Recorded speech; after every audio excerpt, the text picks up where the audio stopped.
முப்பொருள் நேயர்களுக்கு வணக்கம். நம்ம இந்த வீடியோவுல இன்னைக்கு எத பத்தி பார்க்க போறோம்னா, தன்னை அறிதல் அப்படின்னா என்னன்னு பார்க்க போறோம். இந்த வீடியோவ ஸ்கிப் பண்ணாம கடைசி வரைக்கும் பாருங்க. பல சுவாரஸ்ய தகவல்கள் உங்களுக்கு பயனுள்ளதாக இருக்கும்.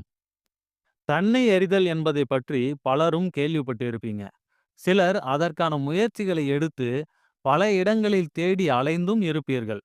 ஆனால் இந்த தேடலில் பெரும்பாலும் சோர்ந்து இதை கைவிட்டவர்களே அதிகம். காரணம் என்னன்னா, தன்னை அறிதல் என்பது பெரிய அசகாய சோரத்தனம் போல மிகைப்படுத்தி, குழப்பமான கருத்துக்களையே பலரும் பரப்பி வருவதே இதற்கு காரணங்க. தன்னை அறிதல் என்பது மிகவும் எளிமையான விஷயம்.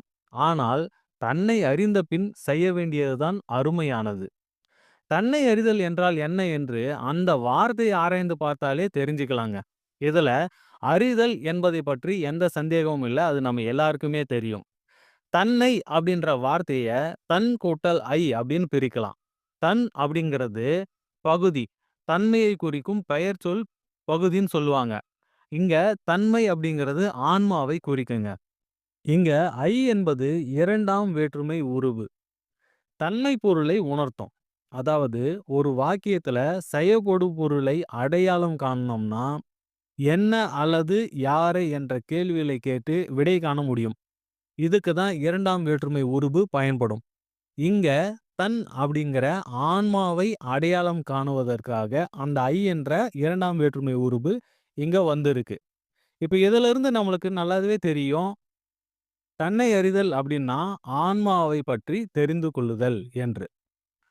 மேலும் ஐ என்பதை ஒரு எழுத்து ஒரு மொழியாக எடுத்துக்கிட்டோம்னா, அதற்கு அழகு அப்படிங்கிற அர்த்தமும் இருக்கு. அழகுன்னா என்ன? லட்சணம்னு சொல்லுவோம் இல்லைங்களா?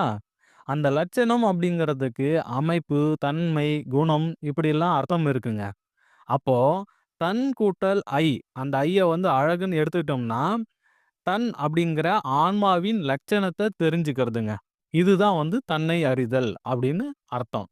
இது மட்டும் இல்லாம, ஐ என்ற ஓரெழுத்து ஒரு மொழிக்கு தலைவன் என்ற ஒரு பொருளும் இருக்குங்க. அப்போ தலைவன் அப்படிங்கிறது யாரு? இங்க இருக்கிற எல்லா உயிர்களுக்கும் ஒரே தலைவன் இறைவன் தான்.